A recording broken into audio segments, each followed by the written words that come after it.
what happens if you put dry ice on top of your computer? At this point, we all know just how fantastic ice cubes are at cooling a CPU. I mean, check out that temperature drop, that's insane. But we also know that this is incredibly inconvenient. At its worst, it'll leave behind liquid water all over our computer, and at its best, we'll have to build some giant contraption to contain it all. So is it possible to take advantage of ice cooling inside an actual desktop PC? Let's find out. The plan is honestly pretty simple. We're gonna place ice cubes on top of our AIO's radiator, and in doing so, ideally will help cool the liquid that is actively pulling heat away from our CPU. But as you can see, yeah, there's one major issue with this. And that, of course, is the fact that when the ice melts, it's now dripping directly into our computer. This is an issue. We need to figure this out. Now, thankfully, there does exist one PC out there with such a unique feature that it might just work for our experiment. And it's inside of this massive box right here. So let's get this unboxed. HyperX and Microsoft wanted to sponsor this video, and so they sent out this, the Omen Max 45L, Omen's most powerful gaming desktop to date. Now, while this does have up to an RTX 5090 and a Ryzen 9 9950X3D and 128 gigs of RAM, the thing that is most unique about this PC is actually this guy. Right up here. This is Omen's patented cooling system, the cryo chamber, and it effectively houses the radiator for the CPU's AIO. The idea here is that it removes the AIO from all the heat generated from the internal components, allowing it to take in cooler air. And as a result, Omen claims this keeps the CPU around 7 degrees cooler than other dual chamber systems. And it also happens to be the perfect setup for our experiment, because by separating the AIO from the rest of the PC, we no longer have to worry as much about dripping water into these components. So it's time to find out if cooling our AIO will effectively make our PC run better. Now, I will say, please do not try this at home. I would not recommend putting anything on your CPU, especially not ice. Please leave this silly stuff up to me. Let's go grab some ice. It's a little hard to tell, but the top of the case here actually slants down from either side in the middle. You can also see that there are these internal access buttons, so you can very easily remove the panels, which in a normal use case is very convenient. However, I'm a little worried that that's gonna let water in, so we're gonna have to patch that. Oh, and I'm just seeing this VRM cooling backplate back here. That must help keep all of these VRM coolers into place. That's pretty nice. We are going to temporarily cover up this side panel ejector button. Better to be safe than sorry. And I think that's all the prep work we need. If we look inside the Omen Gaming Hub, we can see our CPU sitting at 41 degrees Celsius under minimal load. So it's time to find out what happens if we put ice on top of our AIO. All right, here goes nothing. I know this experiment can seem a little silly, but the colder you can keep a PC, the more you can squeeze out additional performance while gaming. Honestly, it's the same reason that Omen built this dedicated cryo chamber in the first place. Oh, our CPU did drop a single degree. That was pretty quick. In a normal PC, I'd be freaking out that ice was melting directly on our AIO, but we have this entire protective layer down here. Oh, we're down to 38 now. Another reason that this PC is perfect for this experiment is that Omen is well known for making manual overclocking accessible right inside their Omen Gaming Hub, which means at the press of just a couple buttons, you can push your CPU, GPU, and RAM to run at faster speeds, and all that extra speed incurs more heat. It seems like our ice cubes on top of our radiator are bottoming out around 37 degrees Celsius, which is not awful considering we started at like 42 degrees Celsius, but I'm curious how much more we could take advantage of this cryo chamber if we put something colder than ice on top of it. Huh? And you might be asking, what's colder than ice? What about dry ice?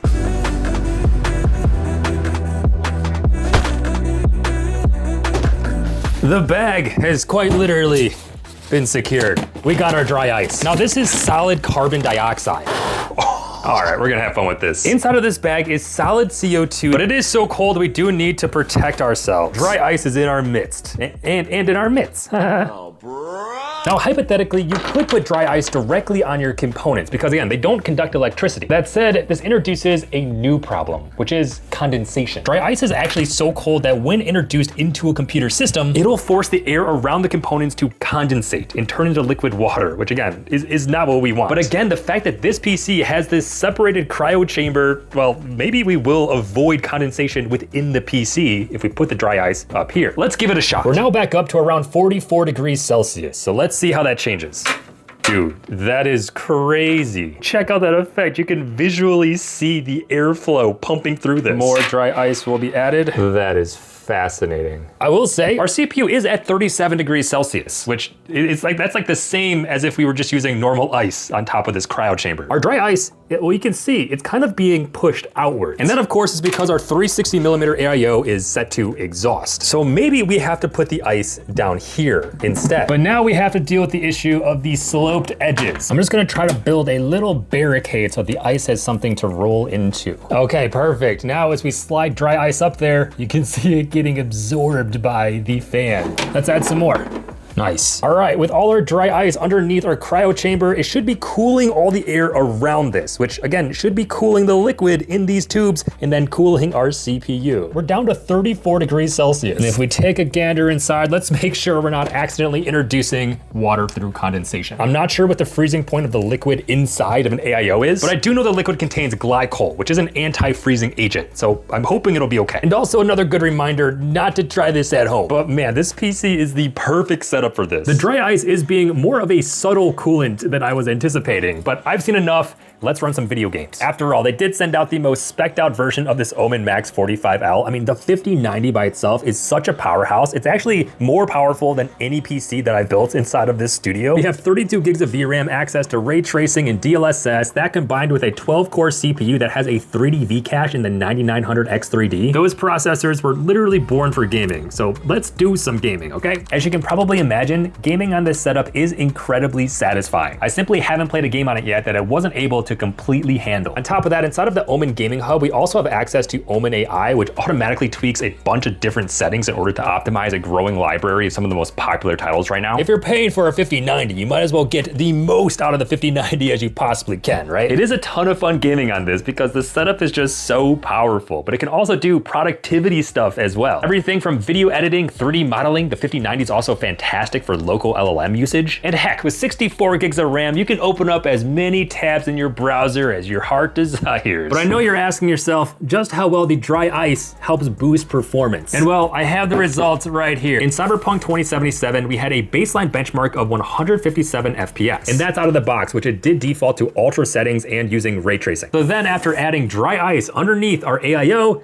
we hit 159 FPS on average. Which, well, yes, it does seem like it's a little larger. Honestly, at that point, it's like a rounding error. But at the very least, this has validated that the cooler the air is around your AIO, the cooler it can keep your CPU, which is the entire premise of this dedicated cryo chamber in the first place. But we also now know you don't need to put dry ice on top of your PC. And while that might have been obvious, now we know for sure. And we also know just how perfect this PC is if we ever want to experiment with something like this again in the future. Which, speaking of the future, despite this PC having literal top of the line specs, another nice thing that Omen has done is they made it upgradable. Like, check it out. Not only do you have access to a 1200 watt power supply, it's also modular. So if you have different components in the future that require either different cables or different wattage, well, you can make that work. In fact, everything in this PC seems pretty easy to upgrade. With the caveat being the 360mm AIO that's stuck up in the cryo chamber up here. Although that said, you can remove this. It's just gonna require a few extra steps. I will say that it's nice how sturdy the 5090 is. I mean, it's quite literally screwed into both sides of the case. That obviously is fantastic for shipping and to prevent GPU sag. However, I'm realizing that I can only really see one of the NVMe slots, and I'm pretty sure there are 2 drives inside of this PC. Which if we check, yeah, there are 2 drives. Meaning I can almost guarantee that one of the drives is hidden behind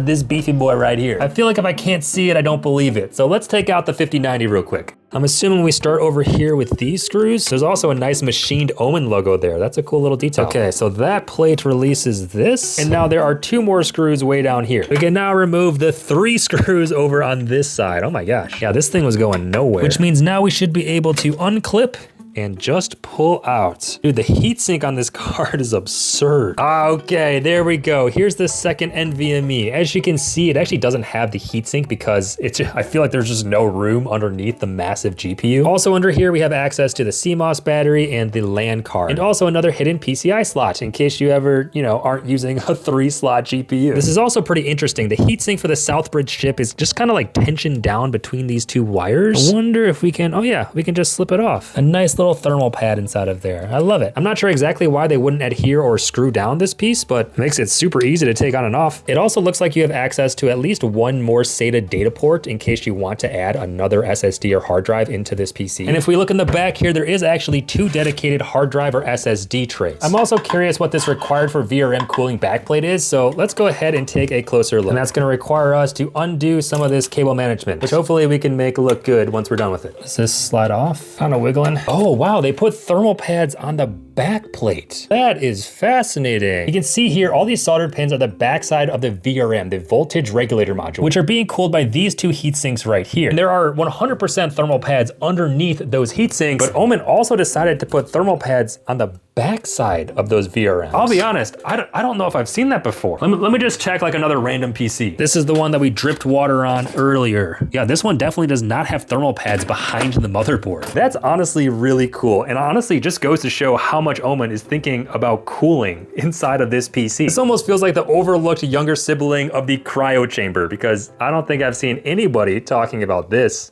Everyone's talking about this, which I suppose makes sense because it's, you know, it's kind of prominent. Now there are multiple configurations of the Omen Max 45L. Like I said, this is the cream of the crop. This is the one with the 5090 and the Ryzen 9900 X3D. And its MSRP is currently just under $6,500, which I'm not gonna shy away from the fact that that is a boatload of money. However, what I did do was go into PC Part Picker and individually select all the components that are inside of this pre-built. 9900 X3D, a 360mm AIO, just a normal motherboard, 64 gigs of RGB RAM, not one, but 2 2TB NVMEs, plus an entire 5090. My cart's already over $6,500, and that doesn't include a case, a power supply, or Windows 11. So while it is a pretty penny, you are getting some insane components inside of a PC that realistically, you could just keep upgrading in the future. Or, you know, whenever the 5090 becomes outdated, which probably is not the near future. I want to give a huge thank you again to HyperX and Microsoft for sponsoring this video and for sending out the Omen Max 45L. Honestly, this is better than the computer I use every day, so